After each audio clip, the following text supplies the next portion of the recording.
Yeah. Every vehicle that drives down the road today contains certain fluids that keep these vehicles going. Without them in the proper proportions, your vehicle could cease to work correctly or cease moving entirely. Now, whether you own your own vehicle or you borrow your parents', chances are you've used some sort of vehicle at some point in your life, and if not, you will at some point in the future. Now, I've had my own personal dealings with improper fluid levels, and it wasn't fun at all. We had a late football practice one day, and apparently I had a coolant leak that was fairly significant, and let's just say the combination equaled out to a blown head gasket and a cracked head. Now, I'm sure you don't understand what these mechanical terms mean, but I'll put it quite simply for you. It would have cost more to fix the vehicle than to buy a new vehicle outright. Now, it's for these reasons I believe that everyone should know the proper methods to check their fluid levels in their engines. Today I'm going to demonstrate how to check your oil, your coolant level, your transmission fluid level, and your windshield wiper fluid level. The most important of all these fluids that you need to check at least once a month is your oil. Now, the oil that's within your engine serves to lubricate the moving parts to keep them from binding together. Without the lubrication, the motor would seize up and it would have to be replaced, which is extremely costly. You don't want to have to do that. You can avoid this problem by taking a few simple steps. The first one being locating the dipstick. Now, if you're looking for the dipstick, it's usually going to be towards the front of the engine compartment, and the handle is going to be brightly colored. So if you'll come see right here, in this case it happens to be a bright yellow color. Now, once we remove the dipstick, we're going to wipe the oil away.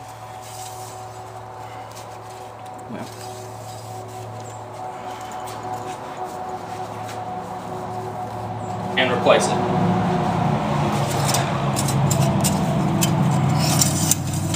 Once replaced, we're going to remove it again, this time slowly and carefully to be sure we don't knock the oil off the end. Now, on the end of the dipstick there are two hash marks, one for a high and one for add. Now, as long as the oil falls in between these two hash marks, you're safe, and in this case we're good. After that, wipe it clean and replace your dipstick. Now that you've learned how to check your oil, the next fluid that we're going to check is your coolant. Now, coolant does just like its name implies, it keeps the engine from overheating. To check your coolant, first thing you're going to do is locate your coolant reservoir. In this case, it happens to be located right here. And you always want to check this when the engine is cool or cold, because if not, serious injury can occur. And removing this lid, you want to use a rag just in case, because it can be pressurized, steam can come out, you'll get burnt. Once removed, we're simply going to look down inside, see if we see any fluid.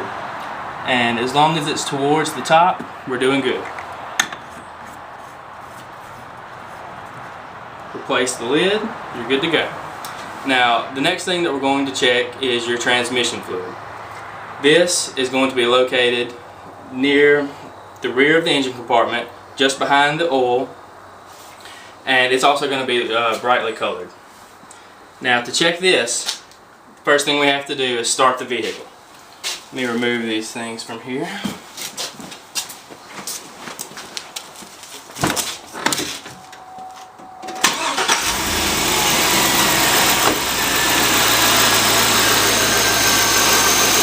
Next, we're going to remove any loose clothing that we may have on so it doesn't get caught in any exposed fans, because that'll cause serious problems for both you and the vehicle.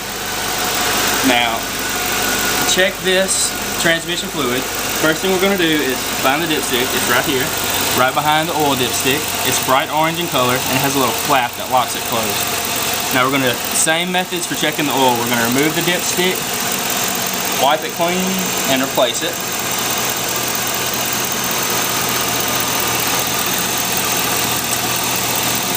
Once replaced, we're going to remove it slowly,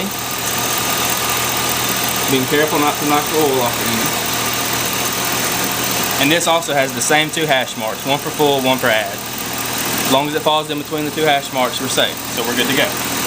Simply wipe it off, place it back in.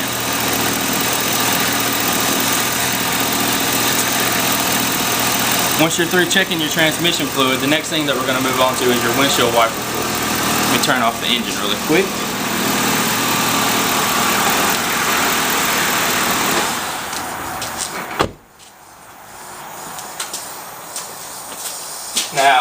To check our windshield wiper fluid, first thing we're going to have to do is locate the windshield wiper reservoir.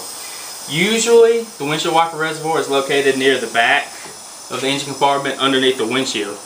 In this vehicle's case, it's actually located in the very front of the engine compartment. Right here, you can tell there's a shape of a windshield wiper on the front with water coming out. Now to check this, you simply remove the cap and peer down inside the reservoir. If it's not near the top, you need to add some. This one is good. Now, whenever you're adding windshield wiper fluid, it's generally going to be a mix of water and whatever fluid you choose to use as a windshield wiper fluid. There's many different brands that serve many different purposes. It's all up to you, but you're generally going to mix the both together, a 50-50 mix.